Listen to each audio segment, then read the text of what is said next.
पंच परमेश्वर को प्रणाम। प्रणाम करूं परमात्मा स्वरूप सतगुरुदेव संयमी जीवन के सार्थक मंत्र,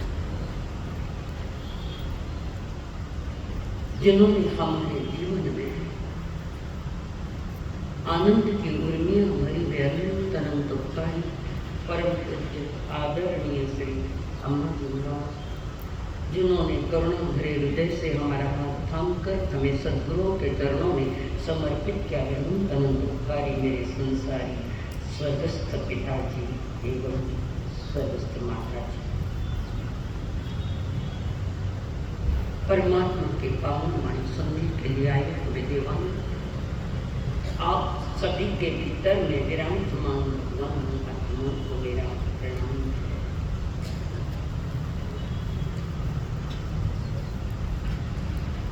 परमात्मा महावीर जी ने संवत्सरण के बीच में मनुष्य और तिर्यंज की तरफ बहुत सारे इशारे दिए। तिर्यंज को इशारे तो हुए, नंद मणिया मेंढक वो भी इसमें आता है, उसके वो भी एक हिरणी पशु होने के बाद उसने अद्वितीय संभाग व्रत का लाभ लिया था। हिरणी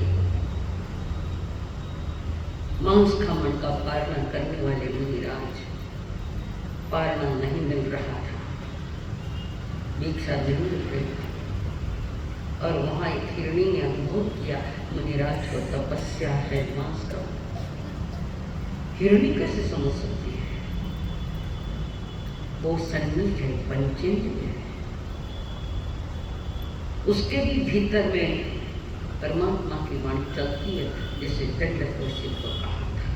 उस हिरणी ने मुनिवर का चोलपट्टा पकड़ा, मुंह में हाथ तो नहीं बेचा, मुंह में चोलपट्टा पकड़ा और खींची चली जा रही है। और मुनिराज को रात समझ गई, तपस्वी मुनिराज, ज्ञानी मुनिराज थे। और वहां जाकर हिरणी खड़ी हुई जहाँ एक श्रावक भोजन की तैयारी में है, मुनिराज के इंतजार में तो कोई मुनिराज पधारे और अपने हाथ से निदान दे। और श्रावक ने देखा मुनिराज पधारे और पहला आहार दान मुनिराज के पात्र में दिया। देने वाला दाता भी भाग्यशाली, अनुमोदना करने वाली वो हिरणी भी भाग्यशाली, और लेने वाले सुपात्र मुनिराज वे भी भाग्यशाली। आहार दान दिया, आहार करने की तैयारियां, और उसी समय वृक्ष पर की बड़ी डाल टूटी और तीनों पर जाके पड़ गई, तीनों पर एक। और वहां से तीनों प्राणी आयुष्य पूरा करके पंचम देवलोक में गए। देना गिनाना, देने की अनुमोदना।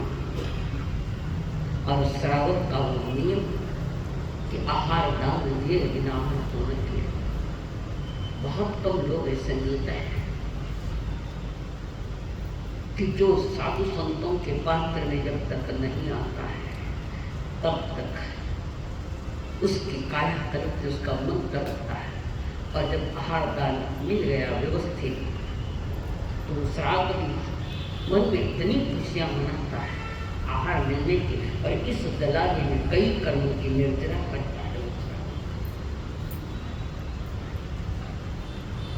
तो ज्ञानी जन कहते हैं पशु में भी उतनी औकात है जितनी तुमसे भी ज्यादा हो सकती है। जो वितराग मार्ग की दिशा देते हैं वे परमात्मा के तत्व कितने हैं? परमात्मा के तत्व कितने हैं?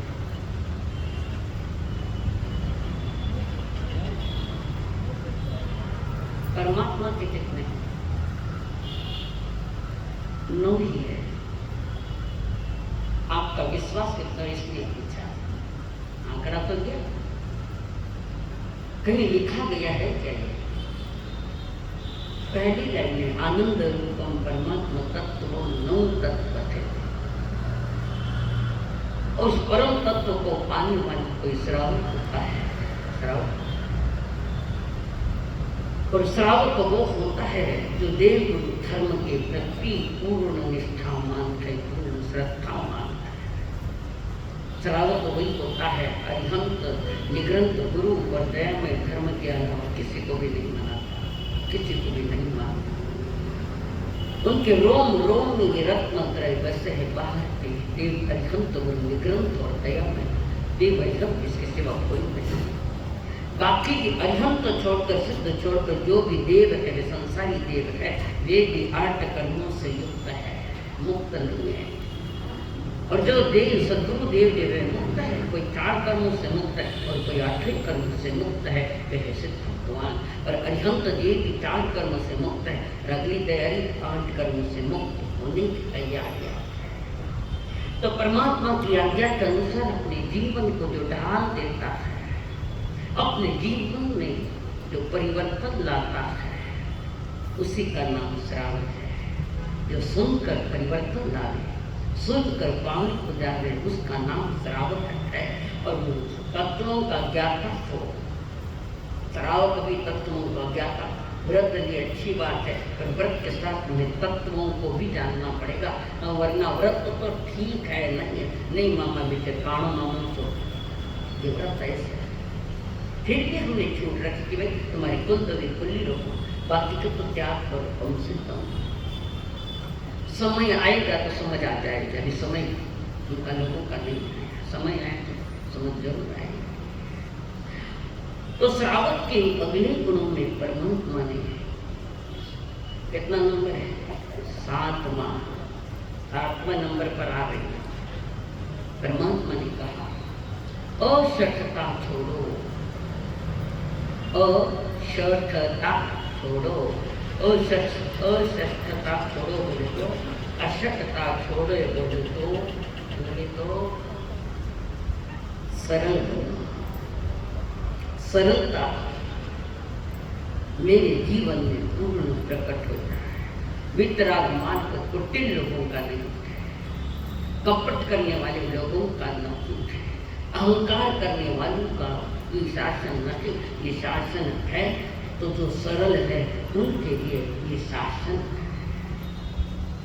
सरल सुई में धागा पोना है तो धागा टेढ़ा मेढ़ा नहीं चलेगा, उसको सरल करना पड़ेगा। तो मशीन सिलाई में भी जाएगा तो हमारे हाथ में सुई है तो उसमें भी जाएगा, उसमें भी जाएगा। तो श्रावक के लिए बड़ी अच्छी बात रखी प्रभु ने कि तो सरल कर भक्ति में डूबी मीरा में, अज्ञात की भक्ति है। मेरा तो 500-550 बरस पहले हुई है, और जिनकी वो भक्ति कर रही है तो सांवरे थे, वो 84,000 वर्ष पहले हुए हैं। 84 कृष्ण महाराज एक अज्ञात की भक्ति में डूबी मीरा ने पाया, जिसने देखा ही नहीं, कभी देखा नहीं था।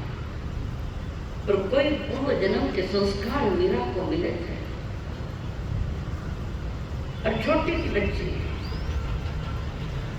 माँ बाल संभाल रही थी। माँ ने पूछा तेरा पति कौन होगा? मीरा कहती माँ मेरा पति तो मेरा सांवरा होगा। और कारण कृष्ण भक्ति शाखा में प्रभु को पति मानते हैं भक्त लोग, संसार का रूप नहीं, परमात्मा का। मीरा ने सांवरे को अपना पति माना, वही मेरा पति हुआ, और तो कोई नहीं होता। शादी होने के बाद भी उसने पति कृष्ण को ही माना है। और पहले ही कह दिया था चित्तौड़गढ़ के प्राणों को पहले के दर्द जो महल, उस महलों में कृष्ण जी का मंदिर होना चाहिए, मैं रोज पूजा करूंगी, भक्ति करूंगी। कितनी सरलता, कितनी सहजता और कितनी पूरी विश्वास और श्रद्धा के साथ होते। और ऐसा ही हुआ। अंतरंग में जितनी सरलता बढ़ती जाएगी उतना तुम्हारा मार्ग सरल होता जाए। तो मीरा प्रभु को कह रही, कृष्ण देव जी को, कृष्ण भगवान को कह रही, प्रभु भव सागर में बही जाती, भव सागर यानी ये संसार, भव सागर में बही जात हूँ, काढ़ो तो थानी मर्जी, ये तो डूबना है बहना, काढ़ो तो थानी मर्जी। कितना इंतजार आप कर सकते हो? मैं पानी में बह रहा हूँ, मैं पानी में बह रही हूँ, भवसागर महासागर, मैं बहती जा रही हूँ, काढ़ो तो थानी मर्जी। या संसार सगो नहीं कोई, या संसार सगो नहीं कोई, साचा सगा मेरा रघुवर जी कृष्ण जी, साचा सगा मेरा रिश्ता देव के साथ है, प्रभु आपके साथ है, रघुवर जी कृष्ण जी।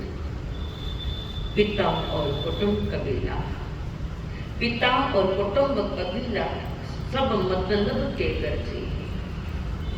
संसारियों के रिश्ते सारे मतलब के, स्वार्थ के रिश्ते हैं। तुम्हें भी समझ में नहीं आई है, कारण तुम्हें लगता है मैं कर रहा हूँ सही, ठीक है, पैसा नहीं समझ में आता है।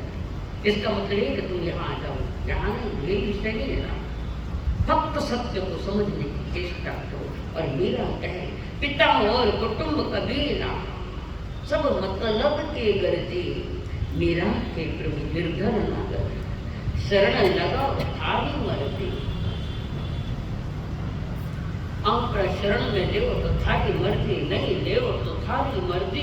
मन वचन काया की एकता रूप समर्पण, पूर्ण स्व के साथ संपूर्ण को समर्पण करने वाली वो मीरा एक ऐतिहासिक नारी बन गई, श्रद्धा की नारी बन गई। मीरा के गीत आज भी गाए जा रहे हैं, आज भी भक्त लोग मीरा को पूजते हैं, गाते हैं। हिंदू मुसलमान दोनों मानते हैं मीरा। मीरा ने देव को ही माना है, एक को हम द्वितीय नास्ती, दूसरा मेरा कोई रिश्ता नहीं, मेरा रिश्ता एक है और मेरा सामने है। मीरा के प्रभु गिरधर नागर, हे गिरधर शरण लगाओ तो ठीक और नहीं लगाओ तो ठीक।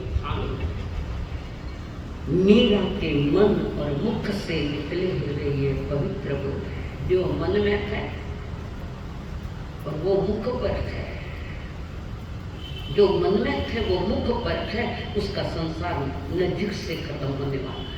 मन और मुख दोनों जहाँ जुड़ के एक रूप हो गए, वहाँ सरलता की, सत्यता की है और वही श्रद्धा का जन्म होता है।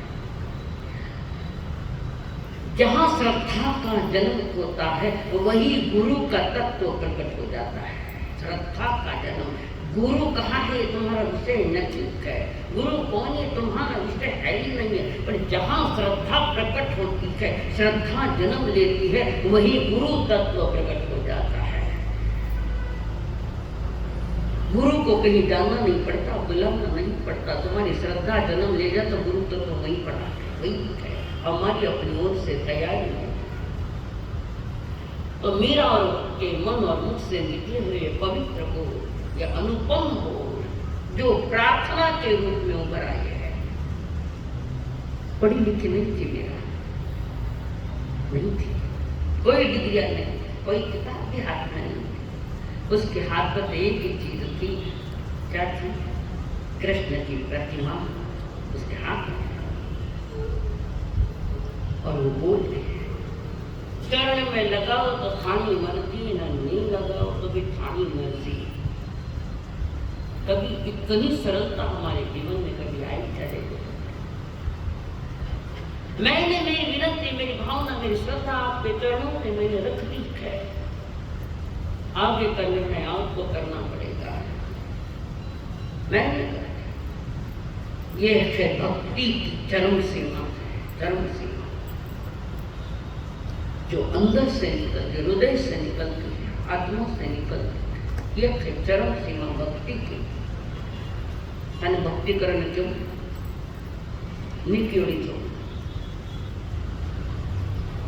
हकीकत में सोचो, जब भक्ति में इतने डूबे क्या? एक श्रीमंदर भगवान की भक्ति 4 महीने लगभग होने आई है। अभी भी मन तैयार नहीं है कि श्रीमंत भगवान की भक्ति मन में डूब कर, परमात्मा में डूब कर लो, अनुभव आएगा आएगा। जिसका अनुभव मैंने किया है, मैंने आपको पीछे भी बताया था, तीर्थों करते हैं ये लोग। और जो उनमें डूब जाता है भक्ति में, वो संसार से बाहर निकल जाता है। भक्ति कठिन है, भक्ति बहुत कठिन। गीता में शुरू में आया 3 प्रकार के योग है, ज्ञान योग, कर्म योग और भक्ति योग। और तो सरल है, पर भक्ति योग मिलना बड़ा कठिन। पूरा के पूरा जगत को भूल कर समर्पित होना पड़ता है प्रभु के श्री चरणों में। 3 योग, और तीनों के तीनों योग पांडवों के पास थे, तभी तो सामने प्रसन्न। जो कृष्ण महाराज को कहेंगे वो हमारी वही दिशा है। कृष्ण महाराज पांडवों के पास नहीं थे तो कदाचित ही वे युद्ध जीतते नहीं, कदापि राज्य को जीतते नहीं। जहां सब डूब जाता है वही तो उड़ जाता है। एक बिहारी लाल जी के दोहे हमने बचपन में पढ़े थे, हमारे काल परीक्षाओं में थे। बिहारी लाल, जो डूब जाता है वो तिर जाता है, और जो डूबता नहीं वो डूब जाता है, संसार में डूब जाता है। जो डूबता नहीं प्रभु के स्मरण में, जो डूबता नहीं वो डूब जाता है संसार में, और जो डूब जाता है वो ऊपर आ जाता है, उबार लिया जाता है, निकाल दिया जाता है। ये तुम्हारे अंतर के परिणामों में अनुभव करो। यानी कितनी सरलता से बात मीरा ने रख दी अपने सामने के सामने। मतलब नहीं, देखा भी नहीं है, अनविज्ञ है, अज्ञात है। अज्ञात की भक्ति करने वाली मीरा तो ज्ञात भी नहीं करो, ज्ञात की भी तुम्हारे पास है। बस यहीं पर जीवन की सार्थकता, सत्यता प्रकट हो जावे कि तुम स्वयं को भूल जाओ, सर्वस्व समर्पण कर दो उस तरस के सामने, समर्पण करो। तो घर गृहस्थी में भी कर सकते हैं, माँ तो ठिकाना में तो करे। संसार की बातों में, संसार के गीतों में कितना समय हमने बिताया, नहीं बिताया। कल 3 से 4 जाप को बुलाया था, कितने दिन आए, एक छोड़कर। खाने नहीं चाहिए, एक सीधा सीधा रस्तो नहीं चाहिए खाने। खाने को हमारी की आदत पड़े ना भटकना की, उठ फिर जाऊँ। धन्य वो मीरा, धन्य वो चंदना। लेकिन जिनागम में कहा, यानी आगमों में, जिन आगम, जिनागमों में कहा गया है जो सरल होवे, जो सरल होवे उसकी शुद्धि होवे, जो सरल नहीं होता उसकी तो अशुद्धि ही अशुद्धि है। जो सरल होता, रुजुमती कहते हैं हमारे 10 प्रकारों के जो यति धर्म है, खंते मुक्ति अजवे माधवे लाभ सत्य संजय कवे से ये समझे 10 प्रकार के यति धर्म, यतियों त्यागियों के धर्म, माँ कृष्ण के धर्म, 10 प्रकार के धर्म, वो भी मान लो यति धर्म। प्रभु धर्म शुद्धि सात रुजु भूतस्य, जो शुद्ध होता है वो सरल हो, जिसका मन शुद्ध है, जिसकी वाणी शुद्ध है और जिसका व्यवहार भी शुद्ध है, मन वाणी और काया जिसके तीनों ही शुद्ध है, वो सिद्ध से जुड़ जाएंगे, स्वयं को सिद्ध स्वरूप बना लेंगे। तीनों से, तीनों योगों से शुद्ध है, और आंखों में करुणा है, ममता है, समता है, वो जीता है। सरलता को पाने के लिए, सरलता धर्म को प्राप्त करने के लिए धर्म में भोलापन होना चाहिए। भोलापन, टिकड़मबाजी नहीं चलती, हमारा संसार में नहीं चलती। धर्म में भोलापन हो तो सभी के प्रति दुलार आता है, प्यार आता है। थाना खुद रमते खुद में प्यार में बोले, जगत रो तो कई करो। ये दुलार शब्द बच्चों के लिए प्रयोग किया जाता है। वे दुलारे क्यों? बच्चों को कहते तुम दुलारे हो, क्यों कहते? बच्चे निखालस सरल। कवियों ने भी कहा बच्चे मन के सच्चे,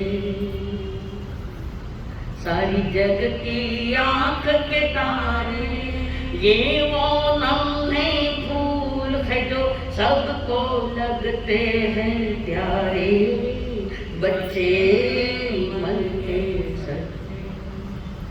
बच्चा बोलो तो 2 साल का, 3 साल का, 4 साल का, 5 साल का, इतना ऐसा कोई डिपेंड नहीं, उम्र पर नहीं है। कोई एक उम्र में भी बच्चे जैसा बन जाता है। मीरा चंदना माँ जा रही है तो बेटी रो रही, मैंने लिया बिना चली जाऊंगा। चंदना कहती है मुझे लेकर गए बिना तुम नहीं जाना, तुम्हें सौगंध है। ये चंदना की सरलता और जीवन की सरलता ने उभार लिया उस नारी। सारे उम्र दुख और संकट संघर्ष में निकली मीरा प्रभु को कह दिया अब मुझे नहीं ले दे, थाने मारी सौगंध है। ये सौगंध डालने वाली कौन? उसकी सरलता, जिसने सर्वस्व समर्पित किया, वो सरलता। राम जी जिसके कुटिया में गए, किसके? तो थाने पर नहीं गए, थाने नहीं बनता है सबरी। कितना भोलापन सबरी के पास कि राम की कुटिया में आएंगे। और कब कहा था? किसी ऋषि मुनि ने कहा था, तो नाम याद नहीं आ रहा है। ऋषि मुनि ने कहा था, मेरा 5 साल की थी जब कहा था मीरा तेरे कुटिया में राम जाएंगे। बालक नहीं है, बालक बोला निर्णय कर लिया, भीलड़ी ने निर्णय कर लिया। गुरु के वचन कभी खाली नहीं जाते हैं, और गुरु के वचन खाली जाए तो वो गुरु नहीं होते हैं। गुरु के वचन है खाली नहीं जाते। और वो जबरी शादी होने के बाद ससुराल में भी गई, वहां भी रही तो रोज सवेरे से इंतजार चलता, रोज सवेरे। और अपने ससुराल में शादी हुई, वो अपने जंगल में एक कुटिया बनाकर वहां गई। बड़े बड़े शहर में बड़े कुटिल लोग, इसलिए सवेरे ने सोचा जंगल भी अच्छा हुई, मंगल है अपना, इस संसार के बीच में आना मत, कामड़ी खेत के तुम्हारे सारे खींच भी रहे। और मेरा ये शबरी रोज उठती सवेरे, सवेरे उठते आंगन झाड़ती, आंगन फूलों की रास्ता कर देती, पूरे रोड पर फूल ही फूल डालती। उठ मेरी राम आएंगे। एक वचन श्री सतगुरु के जो बैठे विरामान, ऋषि के एक वचन ने उसके भीतर में प्रगाढ़ श्रद्धा हो। और जब रोज इंतजार करती, फूल लाती और जंगल में कोई फल फ्रूट होते, झाड़ होते थे, वो फल फ्रूट लेकर आती, सुधार कर रखती। किसने पूछा क्यों रखा? कि मेरे राम आएंगे। खाना घर में आवा, अंदर अस्वस्थ हो जाता, ठीक मसा काले पाथा काले पाथा। साधु संतों को बिहरना के से इसका भी उपयोगी है। आखरा का सफरचंद माचा जो जैनी घुटनों के नीचे से इतना कागज का टुकड़ा भी गिर गया हाथ से, दान देने वाले दाता घुटनों के घुटने से नीचे पैर सुस्ता नहीं, घुटने तक ठीक है, उसके ऊपर से कमर तक घुटने तक तो ठीक है, झुकी हुई है, उसके ऊपर से इतना कागज का टुकड़ा भी गिर गया तो अप्रयास कर लेने योग्य न ठीक है। बोले हमको जमा शक्ति चाले नहीं की कच्चे धोड़ा देते कहीं चाले नहीं की नियम का मालूम है। और भीड़ रोज इंतजार, रोज तुमसे कुछ फ्रूट ले और कुछ बेग लेकर आती। कितने बरस तक लाएंगे? कितने बरस तक? 5 साल की थी तब गुरु ने कहा था तेरे घर राम जाए। उम्र के 75वें वर्ष में आए राम जी, और रोज यही क्रिया, गुरु के वचन खाली नहीं। और उसकी श्रद्धा ने वो मजबूत किया कि गुरु के वचन खाली नहीं जाते। आज तो सारे खाली जाते हैं, नहीं जाते। ये सरलता, ये कोमलता, ये धर्म हमारा, श्रावकों का भी है, साधुओं का भी। जीवन में जब इतनी सरलता प्रकट होती है, इतना भोलापन प्रकट हो जाता है, सरलता प्रकट हो जाती है, तब वो गुरु तत्व प्राप्त होता है। गुरु यानी महान, गुरु यानी व्यक्ति महान, जिसके भीतर में महान प्रकट हो जाता है, महानता प्रकट होता है, वो गुरु है। तो ये क्यों नहीं हो रहा है कि हमारा अहंकार हमारे बीच में आ रहा है? अहंकार, ईगो। आज लड़ाई झगड़े किसके हैं? किसके लड़ाई झगड़े बताओ? और ये ईगो हटा दो, ईश्वर तत्व प्रकट हो सकता है। अहंकार ने तो रोका है अरिहंत पद को। ईगो, घर परिवार में तूफान सवेरे होते किट चालू। अहंकार को तुमने मन में बसाया था, घर में 3 काल में भी शांति नहीं मिली। अहंकार गड़बड़ा है, अहम ने हमारा बहुत नुकसान किया। अरे अहंकार निकल जाए तो कल्याण से देर नहीं लगती। गौतम स्वामी को यही प्रॉब्लम नहीं किया, तुम्हारा गुरु है। गुरु को भी मेरा कहना, प्रभु कहते ये मिथ्या है, मेरा तो तेरी आत्मा है, शुद्ध चेतना बुद्ध। हाँ, गुरु चरणों में समर्पित होकर बैठो और अपने स्वरूप को जानो, स्वयं में कौन, स्वयं को जानो, पर सरलता के साथ पेश आना गुरु के सामने। भाषा बोल रही, ध्यान को गुरु को कैसे नाम पुकारे। आनंद ऋषि जी ने देवलोक से कितना बरस लिया, तुम्हारा समय क्या था? बिगड़ी हुई भाषा, वहां धर्म प्रकट नहीं होता। हमारे भीतर जितनी सरलता, जितना समर्पण होगा, वहां होगा। रविंद्रनाथ टैगोर जी ने एक जगह कहा था, एक सांझ, रविंद्रनाथ टैगोर कहते हैं, एक सांझ एक छोटी सी झोपड़ी में मैं कविता लिख रहा था। कविता लिखने में बैठा हूं, चंद्रमा की चांदनी छिटक रही है सारी पृथ्वी पर, पौर्णिमा का दिन है, रात का समय है, और सारी धरती पर चंद्रमा की चांदनी और किरणें पड़ती है। धवल चांदनी निसर्ग अति सुंदर दिखने आता है, और चंद्र से शीतलता भी मिल रही है। मैं उस चांदनी में कुछ लिख रहा था, द्वार खिड़कियां सब बंद कर, पूर्णमासी चांद है, 16 कलाओं से निकलने वाला। ये आने वाली जो पूर्णिमा है वो 16 कला से खिला हुआ चंद्र होगा, इसलिए आसोस के पूनम की भी कीमत है।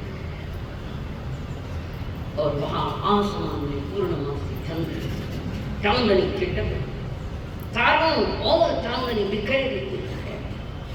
प्रकृति ने जो दिया वो मनुष्य ने भी नहीं दिया, न प्रकृति का दिया मनुष्य ने लिया भी नहीं, दिया भी नहीं। दिया चांदनी, सौंदर्य और प्रतीक, जैसे चांद की किरणें कलई कर रही है। पहले बर्फीले बर्तन में काम नहीं, ऐसा बर्तन पीतल नाम भूल गया, पीतल के बर्तन में कलई लगती है, ऐसी चांदनी, धवल चांदनी सारी धरती को चांदनी कर रही है। और तेरी अद्भुत महिमा, महान उपकार है। वहां एक टिमटिमा का दिया जल रहा है, टिमटिमा का दिया, उस दिए में वो कविता लिख रहे हैं। और अचानक आंधी आई, जोरदार आंधी आई, सारे दरवाजे खुल गए और दिया बुझ गया, दिया बुझ गया, और सारे घर में चांदनी छिटक रही है, चांद की सफेद धवल चांदनी, और दिया बुझ गया। तब मुझे पता लगा कि मेरा ये दिया अहंकार बनकर मेरे पास था, और सारे दरवाजे खुले तो धवल चांदनी घर में आ गई। मुझे मेरी धवल चांदनी को रोकने वाला हो सही मेरा अहंकार, यानी दिया मेरा अहंकार। तुम्हें कौन रोक रखा है? किसने रोका तुमको? कौन है तुम्हें रोकने वाला? थाने तो जमराज भी नहीं रोकेगा, तुम रुके हुए हो, तुम ठहरे हुए हो, तुम्हारे परिणाम आगे बढ़ नहीं पा रहे। और उस समय का रविंद्रनाथ जी टैगोर कहते हैं, हे परमात्मा, मेरा अहंकार ही मुझे बाधक बना था। मेरी अक्ल, मेरी पहचान जिस दिन मिट गई, मेरी अक्ल मिट गई, मेरी पहचान मिट गई, उस समय परमात्मा तब तो तैयार हुआ है। तुम अपनी खोटी पहचान बताते हो, नहीं बताते हो। अपनी खोटी पहचान तुम बताते हो कि मैं अमुक हूँ, अमुक फैक्ट्रियां अमुक होंगी, वो तुम्हारी पहचान नहीं है। मैं अमुक का बेटा हूँ, अमुक खानदान का, अमुक राज के लोग। अरे होगा कहाँ, किससे परिचय दे रहे हो? जगत के चीजों से परिचय दे तो हमारे जैसा महामूर्ख कोई नहीं। तुम्हारा परिचय तुम्हारी चेतना के साथ कि मैं वो तत्व हूँ जिसको परमात्मा तत्व कहते हैं, आनंद रूपम परमात्मा तत्व, वो मैं तत्व हूँ।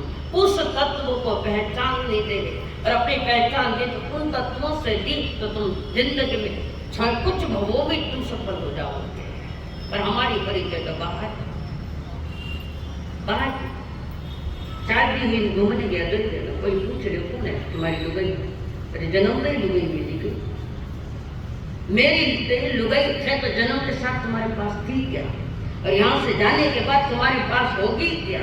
ये तो व्यवहार की बात है कि पति है न पत्नी है न बंगले निवासी, इससे तुम्हारा कोई परिचय नहीं। तुम्हारा असली परिचय मैं चैतन्य स्वरूप परमात्मा। ध्यान योगिना, योगी लोग उसका जिसका ध्यान करते हैं डूब जाते हैं।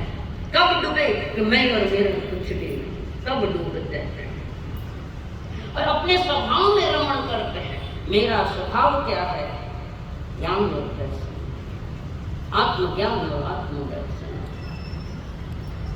वो मेरा स्वभाव है। अपने ज्ञान में डूबने वाले योगी अपने स्वभाव में नित्य रमण करते हैं, निवसंती रहते हैं और अपने तत्व को पूरा जान लेते हैं। तो वो है परमात्मा का प्यार और वो परमात्मा का मार्ग जब पकड़ा है। उबड़ खड़ी घाटियों में घूमने की अपेक्षा एक सीधा राजमार्ग है परमात्मा का, चलो। पर आदमी का अहंकार कहो, ईगो कहो, रोक देता है और हम रुके हुए हैं हमारी मूर्खता से, हमारी अज्ञानता से। ऐसे ही रुका हुआ है मैंने सुंदरी का बाप। अहंकार, हमारी बेटी हमारी बात नहीं माने, मेरी कन्या मेरी बात नहीं माने। मैं भी पूछ रही हूँ कि तुम्हें पति कैसा चाहिए? मैना सुंदरी कहती है नहीं, कारण वो तत्वों की ज्ञाता है। वो कह रही है मैना सुंदरी, सुनो पिता मेरी बात तो सुनो आप। सुख और दुख, दुख और सुख ये सब कर्माधीन है। कर्म क्या अधीन है? ना तुम्हारे हाथ में है, ना परमात्मा के भी हाथ में है, ना तीर्थंकर के भी हाथ में है, ये तुम्हारे हाथ में है।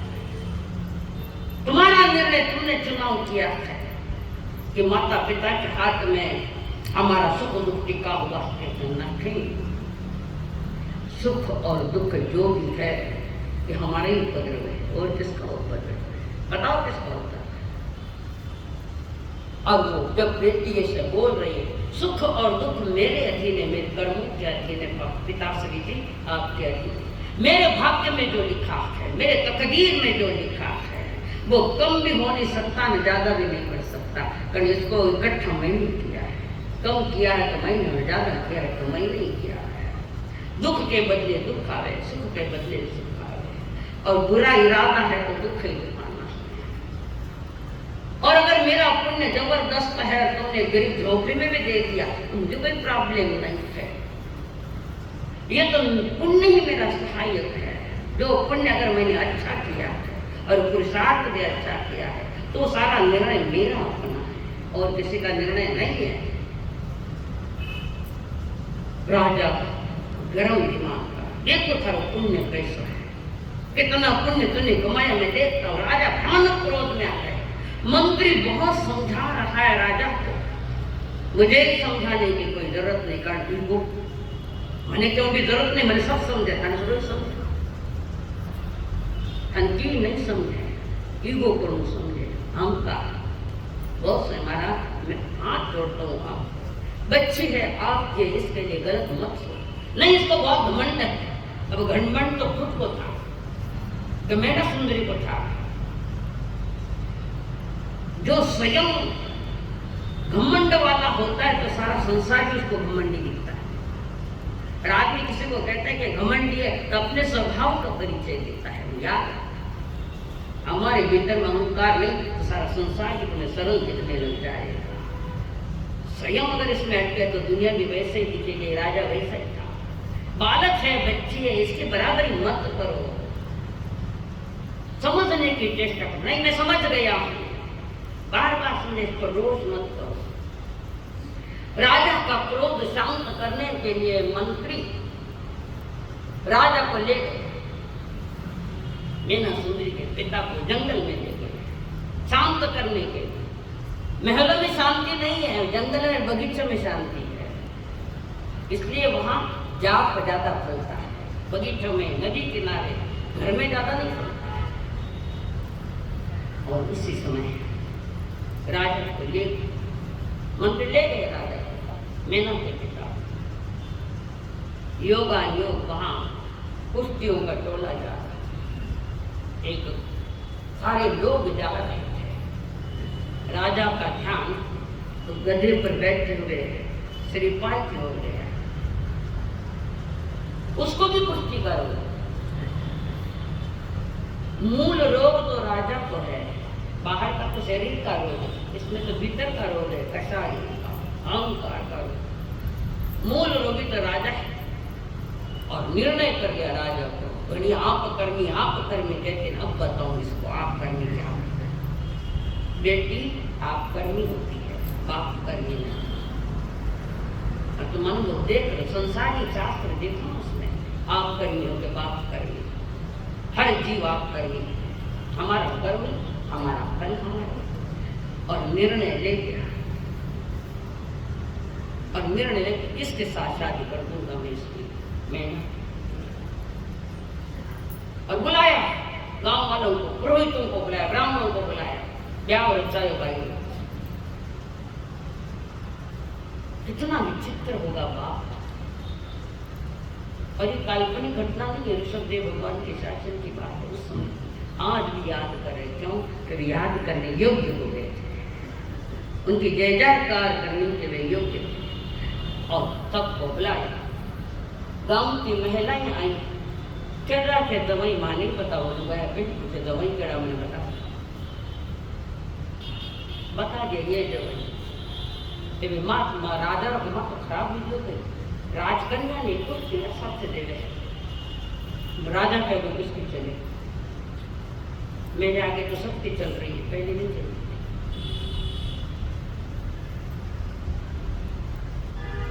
निर्णय हो गया। माँ आई, माँ देख रही है कुश्ती जिसके साथ मेरी कन्या की शादी हो रही है। ये राजा को क्या सूझी, उनके आगे बोले, सबको बुलाया। बेचारी रोती रोती सुहागनिया मैना को पीठी लगाई। पीठी आगे क्या, पीठी किसा रंग भी रही, पीठी लगाई ना, याद आओ, पीले रंग की पीठी। ज्ञानी कहते बस अब पीलिया रोग होने वाला है, ये पीठी लगाई है। पीठी मैना सुंदरी आज रोवे सगड़ाई, पीठी मैना सुंदरी आज रोवे सगड़ाई। अंदर में पीठी रखी, मारो हल्दी रंग रंग निपजे मार। कचेरारी ला रहे कोई गाँव वाली, आप तो वही हो गया है। बाई काढ़िया की भाग रोवे सगड़ा, कोड़ी नीलिया ब्याही ब्याही नारी सासरियर कोई गावे आगे कहीं हो। नगरी के लोग लगाए, सब रो रहे हैं। अपनी प्यार के तत्वों को जानने वाली समझदार थी मैं, अभी भी समझदार, पर पिता के लिए समझदार में ना समझ रो। कोडी मिलिया ब्याही ब्याही जी नागी सासरिया रो कोई लो आगे कहीं हो आगे क्या है पीछे क्या है। लोग सोच रहे मेरा पुत्र ये नहीं सोच रहे मैना नहीं सोच रही नाम वाले लोग सोच रहे औरतें सोच रही सभासद लोग सोच आगे कई बच्चे कोई गांव दिखे न कोई नाम दिखे कहाँ गए थे बच्चे राजा के मानुष पर कोई फर्क नहीं इतना भयानक ही सात सुपारी लाड़ा सिंगड़ारो सट को सात सुपारी लाड़ा सिंगड़ारो सट को सारा कोड़ी जानी लाया काई खायो गट को बेस तो थे लाया कोनी नहीं काचरी बट को छोरी राये कर्म काटा आयो बाप ने झट को छोरी राये कर्म काटा आयो बाप ने झट को बरतन गाओ ना बचकाओ बरतन गाओ तो मत बरात ना लो सुपारी रो सट को गाओ और कई भी मालूम मेरे मालूम निकाले तो कहीं गाँव में खाली माँ वहाँ पर हो गई शादी कब की शादी हो गई उसी के साथ विदाई की तैयारियाँ मैंने सुंदरी की विदाई की तैयारियाँ जाते जाते मैंने सुंदरी के सखियों को गांव वाली महिलाओं को दादी माँ काकी माँ जो कुछ भी है उनको सबको कह सर्व बनेरा पाए दिलागो बन दृढ़ धर्मी आशीष मांगी सो करी तो आशा सब कोई राखे जैसे कोई दुख में ही राखे मारो धर्म है मारा साथ है मारो धर्म है मारा साथ सिद्ध अरिहंतरी शक्ति है माथे जाऊं बड़ेरा दुख माती की जो भूलिया चुकारी माफी जगी जो जाऊं सहनिया दुख मत की जो भूलिया चुकारी माफी जगी जो सबको माफी मांगे ये अपने कहां से है कि तत्वों की व्याख्या है जिन धर्म की ज्ञाता जिन मार्ग को समझने वाली है वो विदाई को है मैना सुंदरी चाली सासरे है मैना सुंदरी चाली मैना सुबनमाए है कंचन वरणी काया है चाली है कोड़ी रे नाल महला सुबन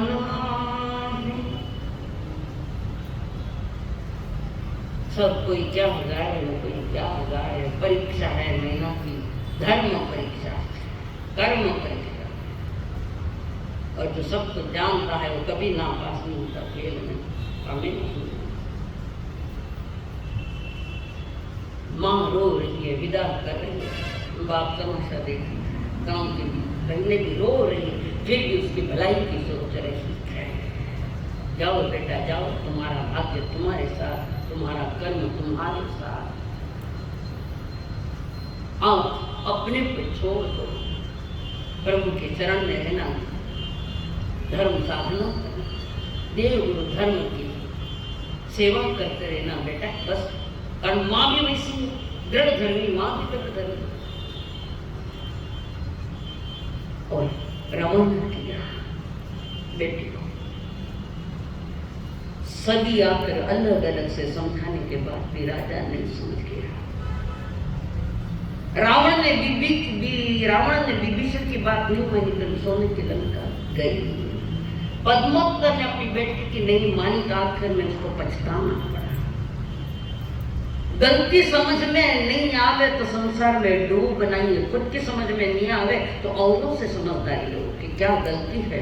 थाने अपनी गलती नहीं दिखा मैं करूँ तो को सही ये जो हमारी मानसिकता ये गलत है। मैं करूँ वो सही है। यही कारण है कि माता पिता के भी नहीं मानता और बेटा रमी खेलता है, मोबाइल पर रमी सट्टे लगाते हैं, नई नए खेल आ गए। दुनिया ने देखो कौन जीता, मैंने बताओ आज तक रमी खेलने वाला किसने जीता है? खोके के खोके घर से गए, खाली फोका नहीं करोड़ खानी बोली मैंने भी आऊँ लाती करोड़ में फोका के नाक ने पेटी के गए चांप हो रहा है। और धर्मी बनकर अगर हम ऐसे जीवन जिएंगे तो फजीता ही फजीता है। थोड़ा सा बड़े बुजुर्गों की सलाह लिए बिना ही अगर तुम अपनी मनमानी करते हो तो समझना ये तुम्हारी नादानी है। कारण बड़े बुजुर्गों के पास 3-3 पीढ़ियों का अनुभव होता है कि क्या करना नहीं। और आज का छोरा ने मैं घणो ज्यादा शाणो नहीं है, 1.5 शाणो बुजुर्गों की बात नहीं मानता है, उनके पास अनुभव है। और आदमी अनुभव से अगर जीत चलता है तो जीवन में जीत होगी। कि अतीत में क्या क्या अनुभव आए मुझे, अच्छे खट्टे मिट्टे कैसे कैसे अनुभव आए, उनको जानता है। नहीं समझना तो बडेरा घर में है वे ना पूछो, इससे क्या मैंने मान लो थोड़ा तो सुख मिली, ये तो ज्यादा भटकता कट है और भटक रहे हैं। और उसी समय शादी कर रवाना, सारी कोड़ी साथ में है। और श्रीपाल जी की माँ आयुर्वेदिक दवाई लेने के लिए गई, उसको भी मालूम नहीं क्या है, तो आई नहीं कर। अब ये निकले हैं, वहां से निकलते निकलते उस नगरी में पहुंचे जिस नगरी में संत मंदिर महात्मा,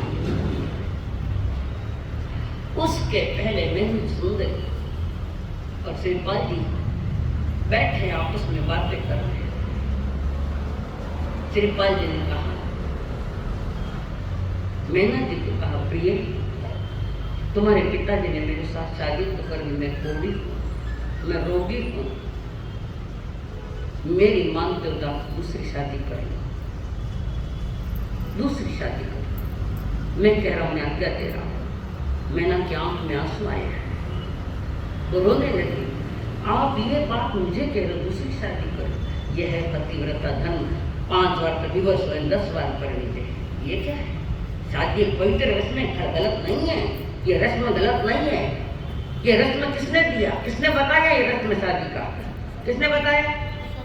ऋषभदेव भगवान ने बताया दीक्षा के पहले। बहुत लंबी चौड़ी घटना है उसकी, पवित्र रस्म है। और फिर कानून के तरीके, शाखा आदि के तरीके से लिए हमारे विक्रमादित्य ने ये सारी व्यवस्था की। शादी की गलत नहीं, शादी गलत तो नहीं है, पर गलत काम करो तो शादी भी बेकार है। मर्यादा में हो शादी, अच्छा मर्यादा में। परिणो एक बिना परिणो रोटी कचरे में यह हकीकत है तुम्हारी ऊना में, और भी हो सकते हैं, नहीं हो ऐसा। और वो कहती है, मैं प्राण आप बोलिए दूसरी शादी करें। दूसरी शादी करने के लिए मैं आपके साथ नहीं, अगर दूसरी जगह जाना तो मैं पहले कभी मैं कोड़ी के साथ नहीं शादी। जो मेरे नसीब ने, मेरे भाग्य ने जो मुझे दिया है, मैं उसे स्वीकार करूँ। हो सकता है इसमें भी कोई अलग और निकल जाए, और कोई पुण्य का उदय हो जाए, सातावेदी का उदय हो जाए, वो भी हो सकता। समुद्र अपनी मर्यादा तोड़ दे और सूरज पश्चिम में उगने लगे तो भी पतिव्रता दूसरे वर्ग की चाहना नहीं करती। सूरज कह मैं पश्चिम में उगूंगा, कभी हुआ नहीं। समुद्र अपनी मर्यादा तोड़ दे, समुद्र ने कभी मर्यादा नहीं तोड़ी। कितनी सुनार में आई तो सारे गांवों को उखाड़ के छोड़ देती। और इसके पीछे भी राज है कि ये पूनम के दिन समुद्र को कोई बढ़ती आती है, देखा होगा, कभी बताऊंगी। इसका भी कारण बड़ा राज है इसमें। जो पतिव्रता नारी है, एक कई व्रत में बंध चुकी है, अन्य नहीं, अविरति नहीं गिरती नहीं है। ऐसा मैं साताम्र आपकी सेवा करूंगी। कितनी करो धनियारी सेवा, बताओ बताओ। जल्दी थाना को कोई उत्तर आया, मैं नहीं था, नहीं बोलूँ, नाराज हो जाए। कितनी सेवा करो, मन से बोलो। तुम्हारी वाणी बिगड़ी है पति के साथ बोलते समय, तुम्हारा मन बिगड़ा हुआ है, उल्टे सुलटे बोलते हो, व्यवहार भी बिगड़ा है, तो घर बिगड़ा है तो सारा घर ही बिगड़ है। परिवार के हर शख्स के साथ तुम्हारा वाणी मधुर हो, व्यवहार भी मधुर, और मन में हमेशा सबके प्रति भावना हो। कितनी बार गई मेरी भावना, भावना है ही पर निश्चित गाया है, भावना का ठहरा नहीं। सुखी रहे सुख जीव जगत के, कोई कभी न घबरा, जी नुगे के साथ में डरने लग जाता है। या बुजुर्ग डरने लग जाते, जिस घर में बुजुर्ग डरते हैं, एकांत में बैठे, वो नरक घर है, नरक, वो स्वर्ग नहीं। जहाँ बड़े लोग नारियों से डरते हैं तो समझना नारी ने वो आरी समझो, लकड़ी काटी, नारी तो आरी नहीं, नारी घर परिवार के हर सदस्य को सबसे मिलने की इच्छा हो, ऐसा जीवन तुम बनाओ। मैं हाथ जोड़ के कहती हूँ कि तुम ऐसा जीवन जियो कि अपने कारण किसी को दुख न हो। बार बार घर में सो तो वो बार बार सवेरे सारी चली बात आगे, फिर सवेरे दिन निकला और लोग प्रबल पुण्योदय जो संत महात्मा पठारे, कहते हैं साधु संत ये घरा आगे तो 2 चीज, दिवाली दसरा आए सामने, आना दिवाली दसरा, साधु संत ये घरा घर चिदारे बंद कर खाना गाँव रहा लोग ऐसा नहीं है, आप सब हम करिए तो मुनि पता लग गया मैंने सुंदरी को कि गांव में मंदिराज पधरा है, और ये सभी वहां गए। त्रिपाल की साइड में बैठे, कुछ तो बाकी 700 भी बैठे और वंदन नमस्कार कर अपनी दर्द कहानी मैंने सुंदरी गुरुदेव को कह रही, गुरुदेव ये नहीं कहा कि पिता ने ऐसा करवाया, गुरुदेव जिसके साथ मेरी शादी, मेरे पतिदेव है, उनको कुष्ठ का रोग है, कोई दवा बताओ, आपके पास कोई दवा हो तो हमें बताओ। सारी बात मैना ने मुनिवर को बताई और मुनि ने उन्हें रास्ता बताया, और मुनिवर ने कह दिया था चिंता मत कर। जैन धर्म को रस से जो नहीं जानते वो चिंता करते, जो जानते हो सारी बात कहने के बाद मुनि ने कहा चिंता मत कर, पुण्य उदय आ ही रहा है, जबरदस्त पुण्य, अल्प ही दिनों में तेरा पति राजा बनेगा, अल्प ही दिनों में राजा बनेगा। साधु संतारी बात नहीं समझे, धर्म की बात नहीं समझे, पत्रिका ले लें फिरका फिरो भटकल कई करो, पत्रिका कितना निकल जाए, पत्रिका आवश्यकता ही है, तुम अपना कर्म सही करो, पत्रिका क्या देखे। रोड मत बैठे तो भी चलो भाग पड़े, रोड मत बैठे तो एक दिन देखेगा। तोता तुम्हारा भविष्य बताता है, तुम्हें अपना भविष्य बनाना नहीं आता है, तोते की बात को मानकर, जो स्वयं दुखी है उनकी बात मानकर, तुम्हारा भविष्य तुम्हारे हाथ में है, पर भविष्य का निर्माण वर्तमान में होता है। आज बीज आज अगर सही बीज बोया है, सही बीज, तो पूछना नहीं करेगा कि कड़वे फल आएंगे, कहने की कोई आवश्यकता ही नहीं। वर्तमान में जो बीज बोया वही फल कर आगे आएगा। आम का बीज बोया तो तुम्हारे सामने आम के फल आएंगे, चिंता करने की आवश्यकता नहीं, क्योंकि बीज ही वैसा हो गया है। तो वर्तमान में तुम्हें वो बीज बोना पड़ेगा, वर्तमान से उज्जवल भविष्य की ओर चले। लेकिन भविष्य हर भविष्य वर्तमान बनकर अतीत में चला जाता है तो सिर्फ एक वर्तमान परमात्मा महादेव। जागना है तो वर्तमान में ही, तो वर्तमान में क्या करना है, आप बोलो में जागना, वर्तमान में क्या करने के लिए प्रभु ने कहा, वो पटलाओ साहब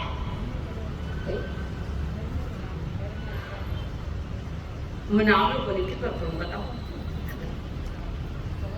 कर्म अच्छा करो तो कर्म कौन सा बहुत परेशान। यस, वर्तमान काल की सामने अतीत काल का प्रतिक्रमण वर्तमान काल की सामयिक और अवतारा पचकान तीनों ही घटना वर्तमान में है।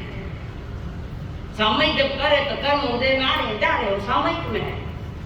मोक्ष मार्ग के सामयिक नहीं तो सामयिक में बेटा ने पता नहीं कितना 32 दोस्त तो याद ही करनी और कितने दोस्त लगा मैं सामयिक करके आ गए।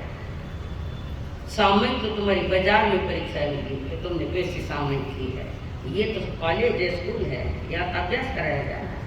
घर जाने के बाद परीक्षा होगी तुमने सामयिक की क्या। उज्जवल वर्तमान तो मन में समत्व भाव, समता भाव, मुक्ति बांध बैठ गया तो सामयिक हो गया। सर ये तो बड़े से बांधना पड़ेगा, पर तुम्हारे भीतर में अगर सभी के प्रति समत्व भाव है तो सामयिक है और वही आगे चलता है। यहाँ मुनिराज के पास बैठी है, गुरुदेव कृपा करो। मैं और किसी को तो नहीं पूछ रही, किसी ज्योतिष के पास नहीं जाऊं, किसी वैद्य के पास जाऊं नहीं। मुझे कोई यंत्र चाहिए न कोई तंत्र चाहिए, मुझे तो चाहिए आप जो बुखार से कोई दवा दे दो। बता दो दवा के कुछ रोग कैसे है, वो रोग कैसे नष्ट होगा। मेरे पति का कृपा बतलाइए। मंत्र यंत्र औषध नहीं भासे मुनि का ये आचार, पर नव पद का ध्यान बताओ हो तेरा उद्धार हो। श्रीमान नरेश्वर समर्यो परमेष्टि नव पद प्रेम से।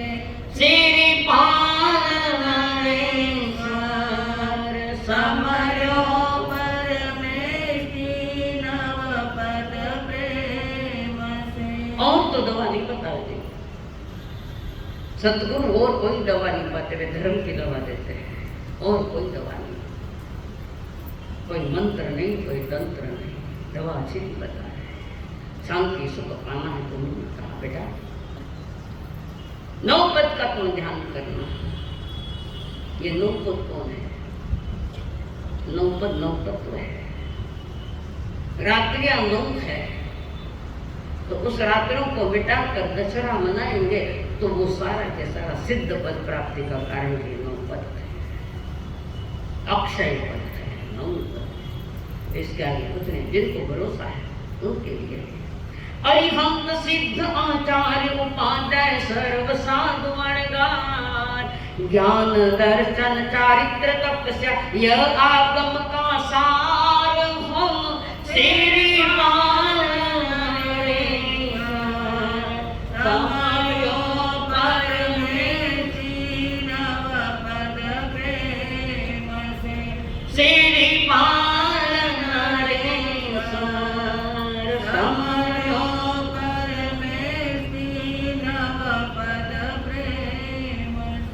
सदगुरु ने दवा बताई श्राविका जी, बाकी दवा तो हम नहीं कर सकते। ये हमारे यहाँ दवा आगमी दवा है। क्या है?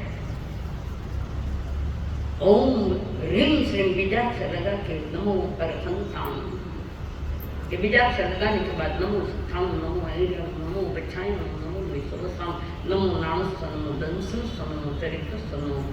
इसके आगे संसार में और कोई दवा नहीं मिलेगी, नहीं मिलेगी, यही मिलेगी। सदगुरु के वचन है, गुरु के वचन खाली नहीं, सदगुरु के वचन है। और उन्होंने बताया कि इनकी साधना उन्हें करनी है। माला 20 करनी है, सब तुम्हें से बताऊंगी क्या क्या माला है आपको। पर समय के पहले हमने श्रीपाल जी चालू करी उन तत्वों को समझाने के, तो यहाँ पर उन्होंने कहा 20 माला पहले अरिहंत सिद्धाचार्य उपाध्याय साधु ज्ञान दर्शन चारित्र, उनके जो जो गुण है उतने गुणों की वंदना। जैसे अरिहंत में 12 गुण मांग रहे हो तो 12 लोगों का ध्यान है और 12 ही वंदना है, और लोगों करने के बाद 2 छोड़ देना है। ये साधना उन्हें बताई और आयम्बित करना है। ये चैत्र मास और आसुर मास से क्यों लिया आयम्बित के लिए? क्यों लिया ये पूछ रही हूं मैं, क्यों लिया? आसुर और चैत्र मास यही माह क्यों लिए? आयम्बिल होली के लिए।